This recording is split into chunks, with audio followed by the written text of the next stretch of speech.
Things are great over on my side of town, and I take it that it's going great for you as well. So, um, yeah, yeah,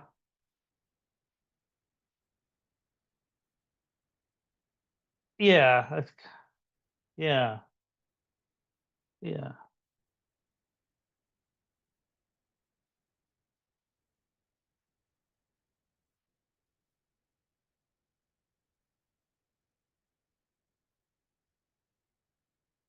Hmm. Yep. The value of the car.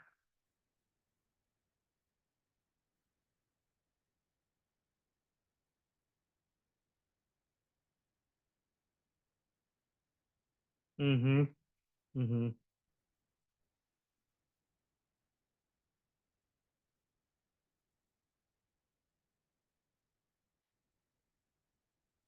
Mm, mm.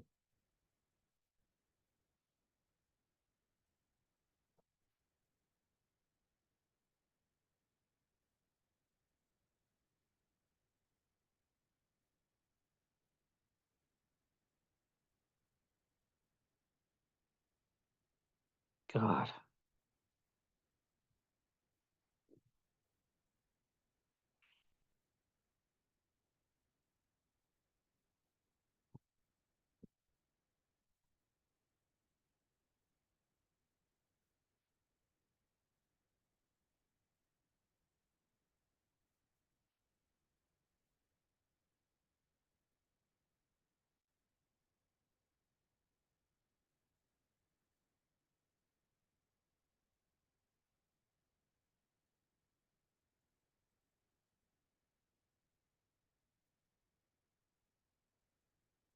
Yeah,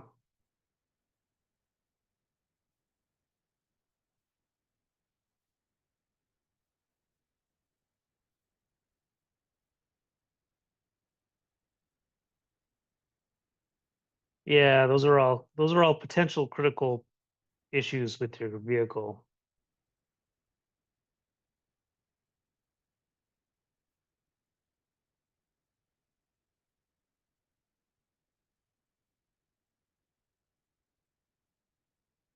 Wow. I didn't anticipate that our stream would be talking about car stuff, but now I'm kind of looking forward to talking about car stuff with you a little bit. Just to talk, it's okay. My knowledge doesn't extend that much farther out either, but I mean, there's some opinions and stuff like that that I could throw at you and discuss as you potentially prep for looking for a new car, you know. But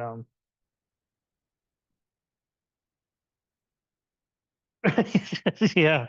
So yeah, we can pretend we're poser car guys, I guess, for tonight.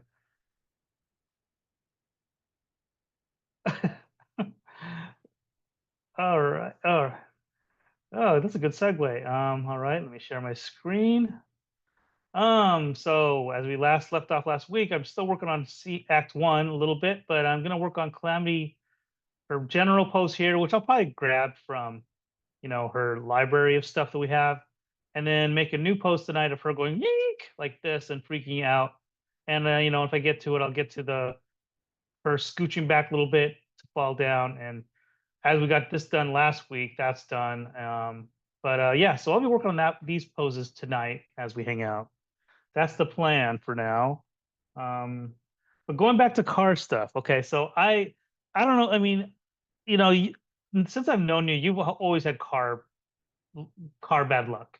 And I don't know how you do it. You just have some sort of negative aura with cars. So I always feel bad for you. So I'm a little bit leery about giving you car advice because I don't want to steer you wrong. Um, yeah, but I will tell you, I feel like, especially with today's cars right now, it feels like you're better off just finding an old car like from 2016 or below and not worrying with all the stupid ways that dealerships try to trap you into going to as as some of my car friends will call them, stealerships at a certain point, because they pretty much guarantee you have to come into the dealership to get something fixed or get something tweaked when it even hiccups a little bit.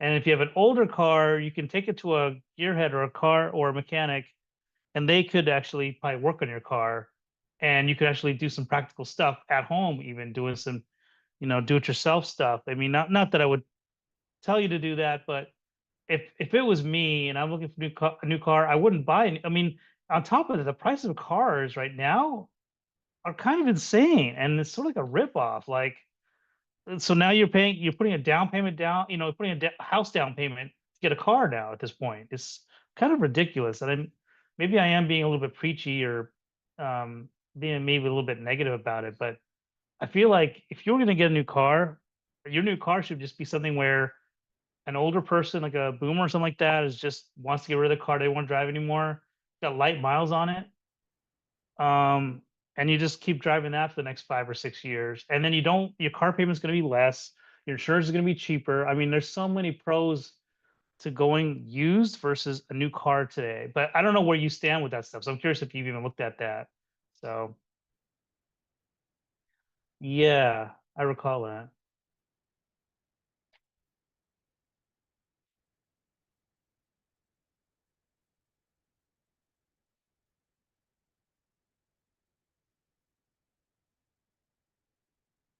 Yep.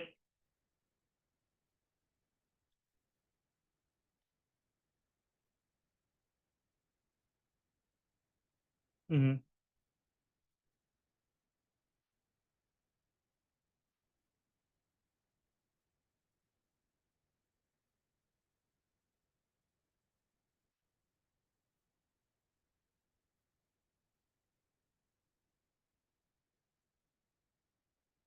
Hmm.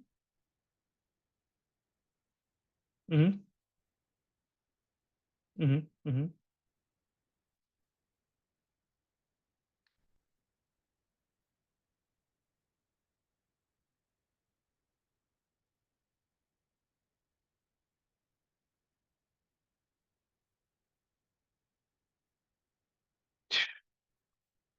Oh man.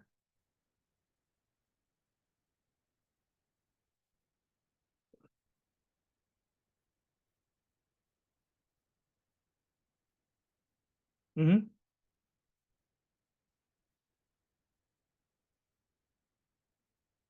Hmm.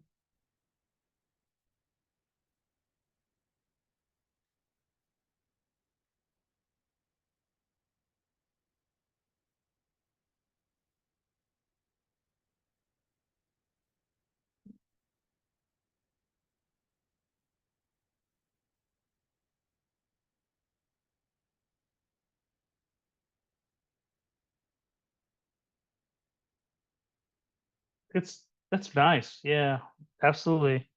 Yeah. No. Yep.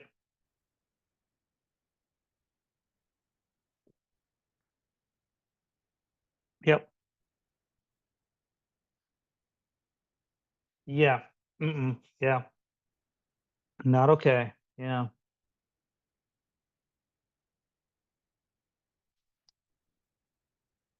I'm not a fan either. Yeah.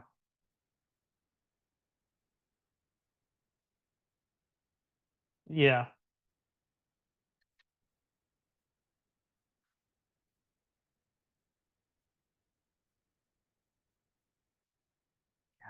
Yeah.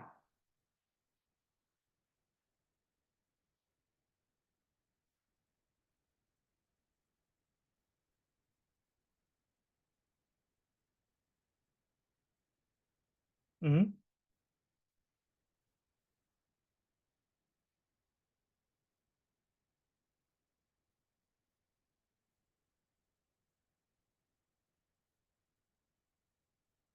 Yeah. So that way they can jack up your price even more as you the law or something on something. Yeah. Whatever their perception is as being wrong, so they can just jack you up. Yeah. Yeah.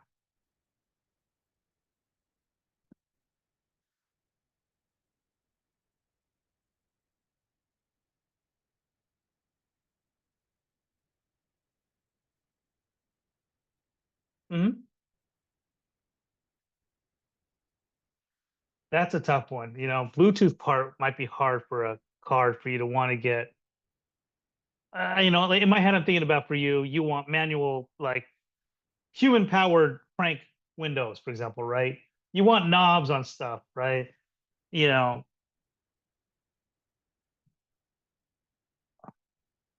yeah. But Bluetooth is what that tells me is you want a screen. As soon as you get a screen, then all that other stuff starts to spider in into your life. The potential of it is there. That's all I'm saying. Okay. Okay. Okay. Hmm. Okay.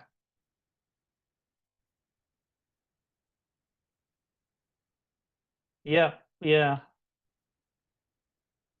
Uh-huh. Uh-huh.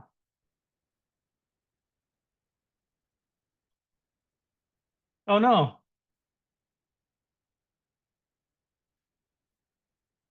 Oh, we have audio issues where it's just me talking to myself. Bummer.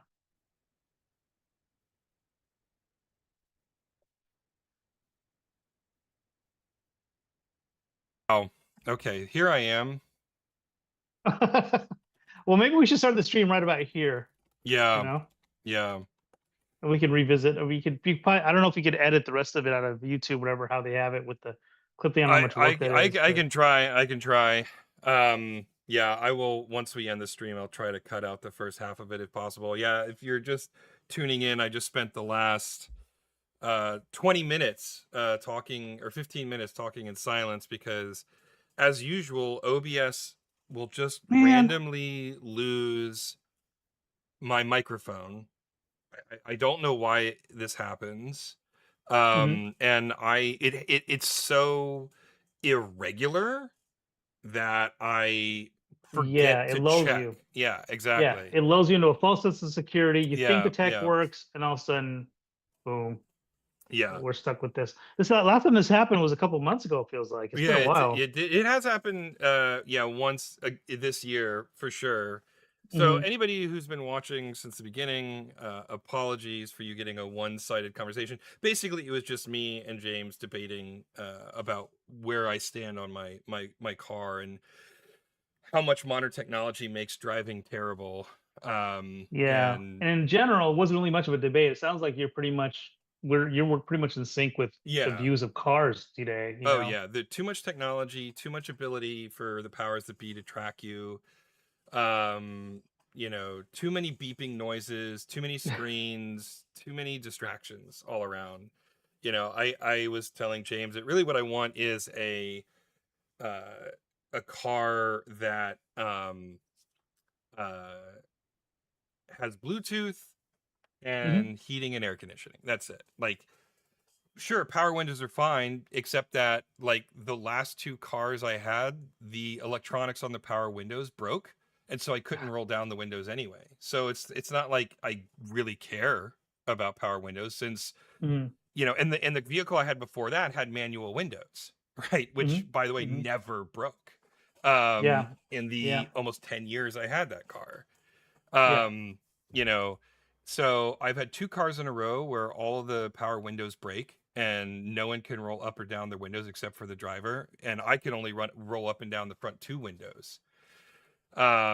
So most of the car you can't even open the windows, right? Yep. And I've researched it and I've not got an estimate on it, but my research says that it's like a $2,000 fix to fix all of the wiring in there to get them to work again. Um, so obviously that's not going to get it fixed, right? I Hmm. don't really Hmm. care about automatic or manual transmission. Like the current car that I have is a 2016 Focus, which is renowned for its bad automatic transmissions. So Yeah. it's not like I'm really gaining anything from having the car be an automatic. I know how to drive stick, right? So, Mhm. um, but what I don't want to is be cold in the dead of winter and be hot in the dead of summer, right? So Yeah. cooling Hmm. and AC, and then I am always listening to something, whether it's music or a podcast or whatever, what have you, and having an ability to connect my phone to the car is critical. Ideally, that's Bluetooth because it's all hands free, but I'd settle for an aux cable. So those are like the ability to connect my phone to my car and heating and cooling. Those are the only two things that are deal breakers for me on a vehicle. Yeah. It sounds I think you got the right search query ready to go for your car. And also, I guess the only thing I would add is be wary of any car. The problem is we can't, again, with modern cars, you can't get away with it as much, but be wary of any cars that just have screens and no physical knobs on Oh them. yeah. Pretty much what you want are cars with some semblance of physical knobs on your dashboard. Mm-hmm. Because once you go with that screen and then something conks out on that screen, then you're looking at $1 gazillion just to replace the Yep. the and the super secret technology of having Right. to fix a Right. stupid touchscreen. Right. So But if you have physical knobs in the car, it's usually a good sign to at least try to focus on that. yeah. Um, Yeah. I mean, es- yeah, I am deadly serious that if the vehicle I got had manual windows, I would be okay with it. I think my passengers yeah. would probably not be okay with it, but given that for the last 15 years I've not had power windows that work properly, Yeah, um you might as well have just I had might as manual well the whole just go time. back to manual, right? Yeah, Right. man. So Yeah. um but yeah, anyway, so that's what we were talking about because my car is falling apart in 1,000 different ways. And I need to take it to the shop, and I've been delaying it because the three things that I definitely need to get fixed, I'm concerned are going to be like in the multiple thousands of dollars. So to recap, I don't know if you were muted on this part or not, but to recap the positive car, the tire pressure thing kind of keeps Yeah. losing 10 psi every couple of days. Yeah. And random engine light, which Turns could be on and off. nothing Could or be could be nothing or could something be really something major. serious. Yeah. Yeah. And what was the Although third thing? although that engine light has been going on and off now for 3 years, so I Oh, suspect it's not a it's big deal. probably, yeah, But it yeah. is a pain in the ass for Hmm. registration purposes because in Georgia, if the engine light is on, it's an automatic fail, regardless of Wow. your emissions results. If the engine So light is you've been on, just instant fail. so you've been just rolling the dice when you show up to car registration. If it doesn't happen to be on, then you're good, Yep, I and wait then you can for I get. wait for Oh the engine light to wow. go on, and then I go in and get the emissions Oh, checked. And I've man. been doing I this mean, for that's what I two would or three do. years now. Uh, Good on you for doing that. I mean, man. So, and then what was your third thing? You had Oh, three things, I believe. yeah, so it's You had the tire tires, pressure engine. thing and the engine light, and uh when I turn the car on now after filling it up with gas, it stalls, and then I have to sit there and like before it finally catches and turns over, which is Okay. that's the I looked it up, and it's a part. It is a single part that controls the this aspect of starting the engine, right? Okay. All right. um and it's not a super expensive part, but it's still in the over $100, right? Okay. um but then you've got the labor, and got they don't so often it feels like they put together cars these days without any regard for someone having to work on them, right? Mm-hmm. Mm-hmm. And Yeah. so there'll be like this easily replaceable part that's buried in the bowels of the engine that you have to take half of the engine apart to replace. And Mm-hmm. so what 20 years ago would have been, $100 part and $15 of labor now becomes $100 part and $1,000 of labor, Yep. right? Yep. Mm-hmm. And so yeah, anyway, those are the three things that I need to get done. And if I Yeah. if I Sadly, yeah. yeah. Sadly, you're not. You can't avoid those forever. The tire one is kind of probably the major one. I think the most immediate one. I mean, it consistently loses 10 psi over the course of 1 week, and that never changes. So Hmm. it's not a hole in a tire, right? Okay. Yeah. I not too long ago had the same thing happen. Tire pressure kept going out on the tire. Same tire. Took it into the shop and thinking that it was, needed to be plugged, and they said no, it's not the tire, it's the so the federal government mandates that all cars have tire pressure sensors in them. Uh-huh. Yeah. Hmm. Um, it's that sensor that keeps breaking, and it is actually Oh, leaking air out of the tire because it breaks.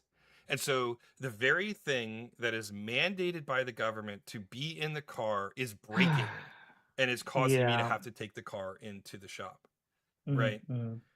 And my favorite part is I have never really needed that tire pressure gauge because I can look at my car and go, "Oh shoot, the tire's low."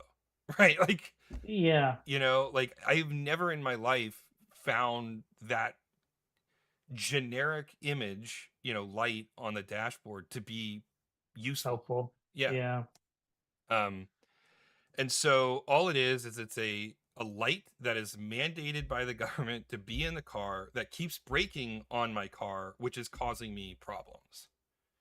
Um, so I'm certain that that's what it was. The first time I took it in to get it fixed, it was like $200 for parts and labor, right? Okay. Hmm. So, already with just the tire thing and the starter thing, we're looking at almost $1,000 if depending on the cost of labor, right? Yeah. And then, again, who knows, maybe the engine light thing is just a busted fuse that needs to be replaced and then that, Mm, that's trivial, but yeah. who the hell knows what it is, right? So, in your search for another car, I mean, so I'll give you my where I'm biased at, but I am a huge fan of Honda. I think Hondas are probably the Yep. best cars that last forever. You can pretty much beat them up. Yep. They last forever. And then maybe Toyota, and then maybe Nissan. But Nissan is kind of sketchy a little bit, Yeah. especially these days. In the as I get in the old man phase here, in the 80s and 90s, and maybe early 2000s, Nissans were great, and they were Mm, really kind of catching up to Honda and Toyota. Then they kind of fell off when they introduced the CVT continuous variable transmissions into their particular cars. Like I ran into this with my mom's car. It it conked down on her, yeah. and theirs were famous for doing that. But the Hondas and the Toyotas that have introduced that stuff, you probably have more success. Although with Toyotas, I've also had bad. I this is more of a this is more maybe more data needs to be kind of thrown out there, but this is during their whole phase of, hey, let's bolt down our pads on our Yep. driver's side vehicle thing because it keeps playing the accelerator. Well, I had an issue with my mom's car where it had unintended acceleration and she got in a wreck as a result of that. Jeez. Um, and I here's where you can talk about corporal stuff, whatever. But I can't help but wonder if that was part of the issue. Was so I don't trust Toyota as much. So really, it comes down to Honda for me. If I was with you hanging out and we're looking for a car, I would be looking at Hondas first and foremost, and then go with the other brands that they kind of offshoot with that. Like so, Honda has Acura, I think, Yeah. is Yeah. But theirs, I'm not going to and then spend the money on an Acura. but if it's used, you'd be Well, surprised what prices you could that's get. fair. That's fair. Yeah, and then Toyota's got Lexus, and again, if you go past 2011, 2013, you get Toyotas after that, after they figured out their stupid unintended acceleration stuff, you might be okay with them as well. Yeah, And then I yeah, and then my Nissan's I'd stay away from. yeah, my 2012 Corolla was a lemon. I know, yeah, it's so crazy. You're the only So friend I know that's had a lemon Toyota. yeah, You within know, within uh 1 month of owning the car, the power windows broke on it, and I took it in, and because it was so new, I didn't have to pay for it. They replaced it, no cost to yeah, me. And sure, then the windows worked just long enough for them to be out of out of warranty, warranty. and then they Yeah. broke again. And I got an estimate, and it was like $2,000 to fix them. Hmm. And I'm like, no, I just won't drive um, with the power windows. And the windows in my car in that Corolla didn't work from 2012 to 2017, Okay. 2018 actually. Hmm. Hmm. So for 6 years, I just couldn't roll down any window but the driver's side window. Um, Now, how was the engine? Was the engine okay? Was everything else mechanically sound besides no, the no, quality of life stuff? no. I mean, the It's obscure. It's like I don't um it's kind of been lost to the mists of time at this point. Hmm. I do remember that eventually, after the windows broke, the automatic locking broke, and I had to manually on all doors. And so I had a 2012 Corolla with keyless entry that didn't work. And so, for 6 years, I was opening the door Oh manually. man. No, there was all kinds of weird engine problems, and I don't remember the specifics of them anymore. Hmm. Hmm. Well, I So mean, to me, that tells you right there. So go with Honda yeah, at this yeah, point. yeah. I mean, that's what I'm thinking right now. I mean, that's the only brand of car that I've never heard anybody say anything bad about. So Amita, she's got a 2017 Honda CRV. We've had it now, almost, what are we on? We're on 9 years. It's been great. The Yeah. only thing that's again, the only issues I have with that car, if anything, it's got the safety stuff on it. So, Mm-hmm. it gives you the warnings on both sides. Once in a great while, in particular parts of the road, in certain parts of the city, I'll get a break, please break, kind of like beep, beep, beep, Oh beep. It'll God. break and it'll tell you that. And that kind of freaks you out a little bit, Yeah. but it's never forced us to break or anything. But I hate the fact that we're at the mercy of software for this type of stuff, Right. Yeah. For 99% of the time, it's great, but that 1% is still, as a Could human, actually cause an trapped. accident. Yes, Yeah. yes. And Yeah. so that's my only issue. But her car is great. Other than that, I have no other complaints with it. It's been a great vehicle. I am totally sold on the Honda brand as a result of it. But yeah, that's the only thing is, if you can get something where it doesn't have it just has the basic stuff, but not the bells and whistles. That side protection warning signs systems are good, but again, the more code you put in the car, the more privy it is to, Yeah. there's a better chance of it to get something kind of buggy once Yeah. in a while. I don't know how to really get around it. Well, it just the the more electronics we put in cars, the more you need to have a degree in computer science or computer engineering to work on the car, right? Um, Yeah, and that, like you said, kind of locks you into taking it to the dealership. yeah, hmm, Um, and sometimes the dealership is fine, but it just depends on where you live, and it depends on what the systems that they need to work on are, right? yeah. My growing up, I drove my father's hand-me-down two-wheel drive pickup truck, and he was constantly working on that vehicle. It was 100% mechanical. There was not a single um even remotely computer ish thing. The only electricity that was in the vehicle was basically to power the lights, right? And to power the Okay. tape player, which didn't actually work. Hmm. Other than that, it was fully mechanical. He took apart the entire engine and rebuilt it. We would replace the brakes ourselves. He would change the oil himself. I mean, it was a simple machine, relatively Hmm. speaking. Yeah. And ultimately it just died of old age. I mean, we it was like a 1984 uh Mitsubishi Mighty Max, I think. Hmm.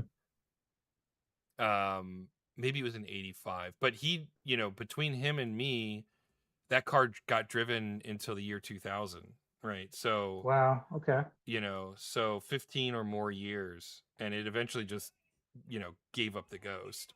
Hmm. Um but yeah, meanwhile, I haven't had power windows that have worked in 15 years, right? Yeah. So, um, Yeah. but anyway, I need to get it taken a look at, especially the starter thing. But I'm just kind of dreading the cost of it more than anything I don't else. blame you because it's just, yeah, you're just dreading the price tag that's gonna come Hmm. with it. No matter what, you're gonna have to pay something. Yep, and I think it's probably gonna be in there for a while as well. Like I don't think this is gonna be a drop it off in the morning and pick it up in the evening kind of thing. Okay. Which will be, inconvenient, not insurmountable, thanks to Uber and, modern technology, which I don't hate. Sure. Sure. Um, but still, you know, it's I drive a lot, uh, and not having access to my car uh, does non-trivially impact my life, right? Hmm. Yeah. So, but anyway, just anyway, we started with me saying, "Oh, everything is totally fine, no problems," Yeah. and then we've spent a good 30 minutes talking about my car troubles, but Yeah. Yeah. but It's okay. change of pace, you know. It was. It's okay. Yeah, we're fake car guys today. Mm-hmm. As a result. Um, Now back to more familiar territory. I know Yeah, that you've been wanting to get to this, but I mean, I hate we're being kind of Debbie Downer on cars and stuff like that. But I guess we're gonna be Debbie Downer on yeah, the latest movie that you saw too, yeah. right? Oh wow, yeah. Disclosure Day. I cannot recommend a movie less. Oh man, It sad. is, as I mentioned to you, uh, maybe the worst movie I've seen in 5 years. Um, I have nothing nice to say about this movie. Everybody talks about how amazing Emily Blunt's performance was. I found Okay. her annoying and just Oh, okay. incessantly annoying and just wishing that someone would kill her and bring an end to Okay. this character, right? Um, Yeah, which is sad because I enjoy Emily I like Blunt's Emily Blunt stuff. too. This is not a Yeah, commentary on on her her acting acting. Yeah, chops. Yeah, yeah. she's done plenty of things that I really really like her in. Hmm. It is 100% this movie, and you can tell that the actors were doing the best that they could with the material that they were given, right? Okay. Hmm. Um, but the material that they were given is arguably one of the worst scripts I've ever had to suffer through. Um, I was explaining to Katie the plot of the movie, and she kept asking, "Well, why did they do that?" And I was like, "Unclear." Right? Like my answer every time she would ask why a decision was made in the movie, my response was always, It's not clear why." I really can't figure out where to start talking about how bad this movie is. Well, okay, I'll give you some. Yeah, Let me throw some questions at you. Okay, so going back to Emily Blunt, so there she is. She's doing what the best she can. Is yeah. this the director's fault? Is this Steven Spielberg's fault for not giving her clear direction? No. Well, yes. So her character was, for lack of a better word, a flibberty gibbet.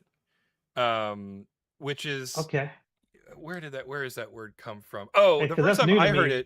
the first time I heard it was in Joe versus Volcano, right? Okay, all Meg right. Ryan is kind of like a proto Manic Pixie Dream Girl kind of character who Okay, self-describes as a flibberty gibbet, right?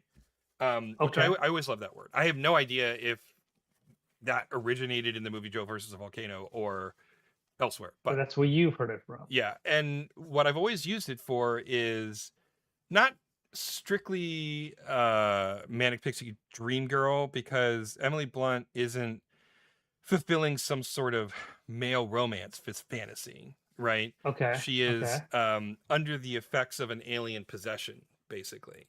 Uh-huh.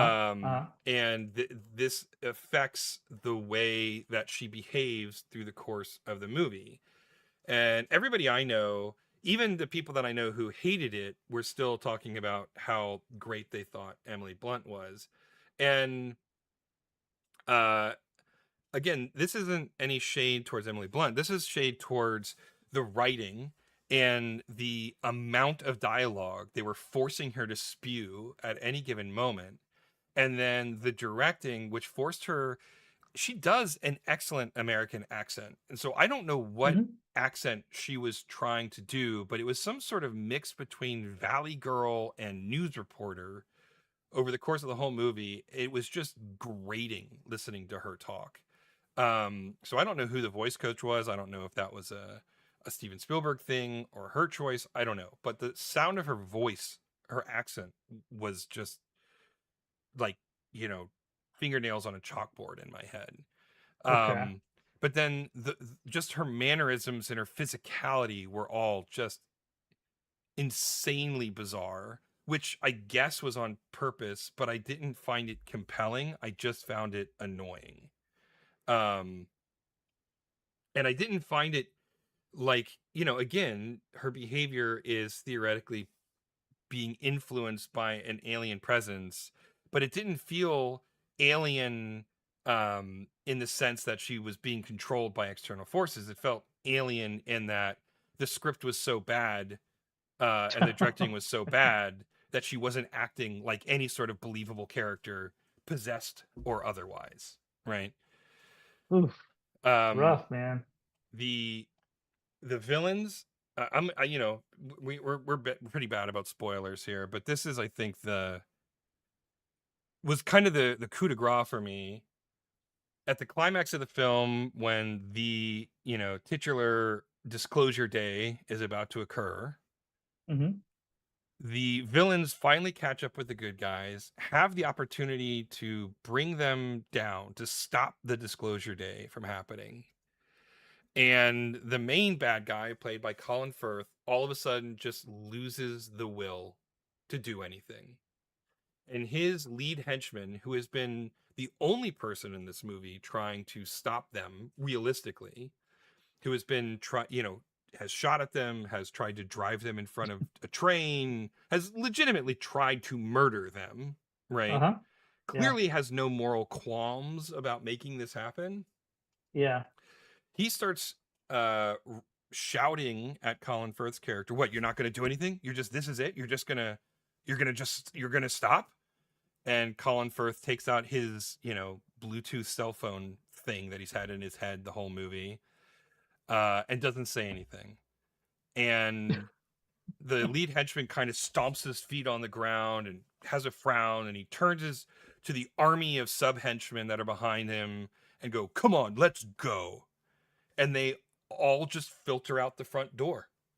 And that is the resolution of the villains in this movie. Ah, man. That is Man, oh how the man. villains exit the film. That's just so just disappointing. It Um, just I there are 4 or 5 really interesting ideas buried in this movie, uh-huh. and a director who wasn't 80 years old working with a screenwriter who I have been on record for many years as I think he's a hack, Hmm. David Kep. um I think a director with a better screenwriter, who is more in touch with society as it stands now, understands technology better than Steven Spielberg clearly understands it, understands the sort of current cultural zeitgeist about aliens and UFOs and whatnot, better than he does, could have taken any one of these ideas and made a really compelling movie about it. Hmm. But instead, these kernels of good ideas get crammed into one movie that is completely disjointed, completely directionless, has no clear motivations, is preachy without saying a goddamn thing, um, contradicts itself uh, at almost every turn, and has what might be the least competent villains I have ever seen in a movie ever. Like Man, that's saying a lot. this is including movies like Austin Powers, for God's sake. Is that Dr. bad, huh? Evil was more competent than the villains in this movie. Oh man, that's a rough judgment on this movie. I have Really? Over even over nothing B movies or anything, like I have nothing good to say about this. It was bad from the first 5 minutes. The movie opens from a with a POV of a wrestler lying face up on a mat and another wrestler stomping him in the face. That is the okay. first shot of this movie. It has nothing to do That's with the rest of the movie.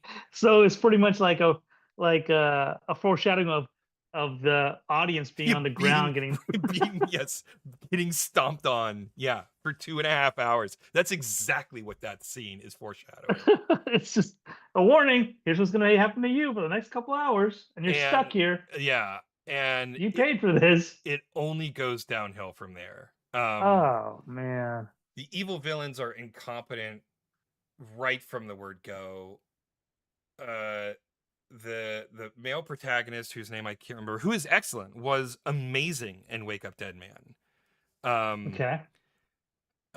he has apparently Edward Snowden style stolen a bunch of data from the Hmm. government.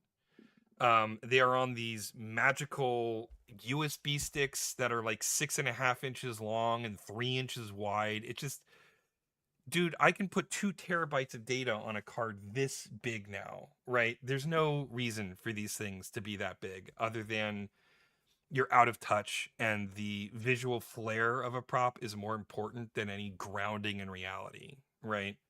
Hmm. Um, and he still has these chips, and so they kidnap his girlfriend. It's unclear. They don't establish who this character is, only that she is important to the protagonist in some capacity. She could be his sister, his girlfriend, his daughter. It's unclear, right? Okay. Anyway, um, so they do the exchange uh twice. Um, they start in the stands of the wrestling arena, and the lead henchman goes, "All right, next time everybody stands up, you stand up too, and just let the backpack fall behind you," right? And he's like, "Okay." And then everybody stands up and cheers, and then he doesn't do as instructed. And I'm like, well, yeah, of course, you can't kill him here. You have no leverage. You've decided to do this exchange in public with him under duress. All of the cards are in his hands, right? Yeah. Yeah. And so he's like, no, I want to make sure that Jane is safe first. And he's like, fine.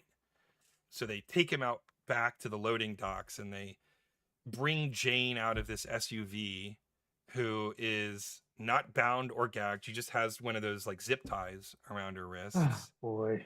And they actually do the handoff. He hands them the bag and they give her Jane. And the Colin Firth character makes like a big show of threatening their lives, but then doesn't really do anything, just villain monologues for no reason. It's just There was no purpose to that at all with his monologue. 90% of the dialogue in this movie is meaningless exposition. And that's a conservative estimate, by the way. I'm giving it the benefit of the doubt by saying Oh, only 90% of the jeez. dialogue in this movie was meaningless exposition. Um So while this monologuing is happening, we cut to the back of the SUV and we've got three henchmen taking each individual memory card and checking it to verify its authenticity. It's like, yeah, these are the real ones. We live in the 21st century where one of the cultural bugbears right now are megacorps creating data centers to hold Mhm. petabytes of information. Yeah. The idea that all of these files that the protagonist has stolen only exists on these memory cards is unbelievably stupid. And Okay. Question for you. yeah, Um, on these little memory sticks, is it just specific files, or is it like, does it imply that the entire world's memory is on no, these it's sticks? just Or alien conspiracy files. okay, got you. Okay, Yeah, okay, all right. just alien conspiracy files. And the best part is we're talking, I don't know, maybe 200 gigabytes of video, but there Okay, is like all right. 50 of these USB things. Okay. Like you could fit the entirety of all UFO conspiracy theories for the last 100 years on a single micro SD card. But for Yeah, I some would think reason, so. Yeah. this movie doesn't seem to understand that. And so there's all of these data, all of this data on like just stacks and stacks and stacks of what basically amount to PlayStation 1 memory cards, right? Oh. Um anyway, while this is all happening, the Hmm. protagonist pulls a tungsten steel rod out of nowhere, and we know that it's important because when he points it unintentionally, hilariously at the bad guys, everybody freaks out. It's also, you don't know the power of this thing. You have to be careful with it, right? And it's like, let it go. Just like, don't grab it so hard. Don't grab it so hard. Like, the main villain is kind of being a mentor to this guy on how to wield this weapon effectively against him, right? So he walks Jane to the back of the SUV where all of these stacks and stacks of PlayStation 1 memory cards are still sitting, puts her in the back and says, "Hey, make sure, watch these, put them back in the bag," closes the door, hops in the driver's seat, which conveniently he's able to turn on for some reason without key. I guess the guy's keyless entry is still there, right? It's just, it doesn't make any sense how he's able to turn this car on. And they drive away, and the bad guys don't even give chase. They don't chase. And then Colin Firth goes to his main bad guy and he was like, "How did a lowly computer tech get the best of you?" Right? Implying that there's going to be some sort of consequences for failure. Nope, that never comes up. Never comes up again. Nope. No matter how badly this head henchman fails over the course of the movie, there is never repercussions for his ineptitude, right? Oh Um man. uh and then yeah, then the movie just continues to get worse from there. With within the first 5 minutes, the movie was terrible, and it only gets worse. I'm so hard. It's so sorry to hear that. I was really kind of I wanted to see if Spielberg had anything else left in him, but I Yeah. don't think he. I think he needs to hang it up. Yeah. At this I point. mean, I don't know what he did before this. The last movie I saw of Spielberg's before this was The Fablemans, Uh huh. and that was fine. It was Okay. just fine. But it was a complete masturbatory fantasy. It was a vanity project. He was Hmm. basically making a thinly veiled autobiography about his Yeah. career in filmmaking, right? Yeah. Yeah. And that's fine. I didn't hate it. It was too long. And the best part of the movie was the last 10 minutes where David Lynch was playing John Ford, right? Hmm. Hmm. Um, there's nothing good about this movie. Uh, it is like enraging how aggressively and almost intentionally bad it is. Do you think that there's always one silver lining when it comes to bad movies? Is do they get a chance to make bad movie night? I can't No. remember, Eric, if the animation department subjected you to Oh yeah, no, bad I movie. remember. Yeah, Yeah, Matt. but we forced you Yeah, to watch some of Matt's. that Yeah, stuff, yeah, it right? was great. Yeah. Yeah. So does No. this movie kind of, will that in like 10 years from now, will it be considered one of those, like a classic B movie that you can kind of laugh at and wonder how bad it is in a sense? I don't see how that's possible. See, for me, Wow. the reason why movies like The Room and Plan Hmm. 9 from Outer Space and Yeah. all Kill or of, Be Killed. yeah, Kill or Be Killed or Steven Seagal's, Mm. you know, Yeah, whole massive collection of movies. oeuvre Yeah. of films, Yeah. there is an earnestness about those movies. That's true. Steven Yeah. Seagal is a talentless human being. Um, but when he was making those movies, by God, was he giving it his all, you know? Um, Tommy Wiseau is not a great filmmaker, but Hmm. The Room was a passion project. So there is this, for a movie to be have some value and still be bad, it has to have been made in earnest, like See, and this, naively earnest, right? yeah, that's the key. I think that's the key word that you're using, naively earnest, Yeah, because Spielberg obviously was earnestly trying to make a movie, even though for us in his standards, you probably think he's phoning it in. yeah, a hundred But percent. there's movies like for example, like they try to cash in on the whole B movie thing with like Sharknado, for Yeah, those are example. But the terrible. Those are, problem, yeah, yeah, they're you hit it right on, you hit the perfect word. They're not naively earnest movies. They're right, purposely made to be bad, so it shows. right, right. Yeah. Um, so no, I don't.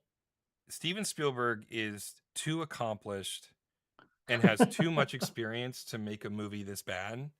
Yeah. Um, Although I will say, for the last full 20 minutes of the movie, I went with a bunch of friends. We were all laughing hysterically, Hmm. um, out loud, at moments that were supposed to be dramatic but were unintentionally hilarious.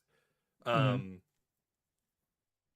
um, but no, if someone asked me to watch this movie again, I would probably say no. Even if you're a bride with beer and a couple of shots, for every It would time Emily Blunt sends a line out or something like Yeah, that. it No. would I don't it would it there would be a cost. There would be a high cost. Oh man. Well, okay, noted. Disclosure.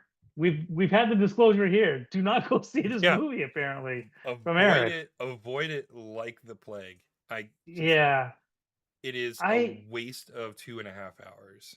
I felt like it was sort of like this gimmicky kind of movie from the trailer. I had no inkling, no interest in seeing this movie at all. As soon as Emily Blunt started doing the Clicking vocal fry noises. crackle voice thing, Yeah, I was like, yeah, seems kind of gimmicky, and I'm not right, falling for this. right. Steven Spielberg, no, no, no. Yeah. You've tricked me enough recently with all of your other movies. Fablemans I've not seen, but I've seen enough of his recent stuff now that I'm like, I don't trust you anymore, man. It's not worth watching. Like I said, it was fine. It's not a movie I would recommend to anybody. Mm, Um Yeah, I mean, I mean, I knew it was going to be bad because I saw that David Koepp was writing it. But, mhm. every once in a while lightning can strike and who Yeah, sure, knows, right? sure. And Aliens is a passion of Steven You Spielberg, can't, so I thought, yeah, you can't go wrong hey, with Alien, yeah. but then when one of the trailers was most of the trailer was him trying to explain what the movie was and what it meant to me or what it meant to him, I Oh, then knew that's what I knew that it was a is piece of gonna, yeah. garbage. Yeah. If the director's trying to justify, Yeah. If your and you have to have trailer a, for your movie is an interview with the director, that's a you bad have done sign. something wrong, right? Yeah. Oh boy. Yeah. All right. Well, noted. Yeah. Like I said, I won't be seeing that one. No. I yeah, no interest. I mean, I'd rather go see Masters of the Universe at this point over that one Yeah. if I had a choice. If it's in theaters, if anything. Yeah. That's more or less just for nostalgia baiting more than anything. Yeah, But yeah, for yeah. sure. For sure. But yeah, no, yeah. Hmm. What I talked about is the very tip of the iceberg in the Oh, awfulness jeez. that I could break down every scene in this movie in excruciating. Do you remember when Red Letter Media like did a 4 hour long review of the Phantom Menace where he actually went through and explained why Yeah, I every do single remember that. scene was Yeah. bad? Hmm. Hmm. While generally speaking, I feel like that's probably a little bit more effort than is warranted Yeah. even for a bad movie. I Sure. kind of want to do that for this movie. I won't, Oh, but the thought why not? did cross my mind. Why not? You should. I mean, at least jot down some notes or something. Kind of keep it top of Yeah, mind, at least in on paper form. That way you can kind of go back to it. Who yeah. knows, Eric? You might have a YouTube video waiting to be Who made knows? Yeah, when you super break it down. super viral, right? Honestly, the worst thing I can do after this stream is give any more attention to that movie.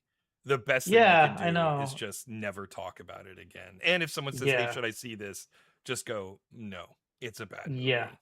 yeah. But it would be nice if you had a YouTube video that you go, here's the reason why you Yeah, shouldn't watch this movie. Here, watch this instead. here's You here's get your more your entertainment. 4 hour scene by scene takedown of how bad this movie is. Yeah, and then go see it if you want to. If you really want to subject yourself to torture, then Yeah, you can go see yeah, it. yeah, yeah.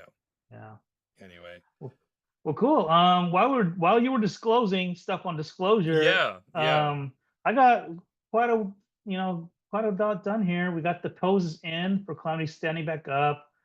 Where it comes, now she trips, falls over. So now I'm down to the last pose here where she sits up. And so great, we're in a pretty good spot for tonight, I think. awesome, fantastic. Yeah. All right. Well, as usual, thanks for tuning in, everybody. why don't you head on over to calamityjane.rocks? That'll take you to our Patreon site. You can subscribe and help us make this cartoon a reality.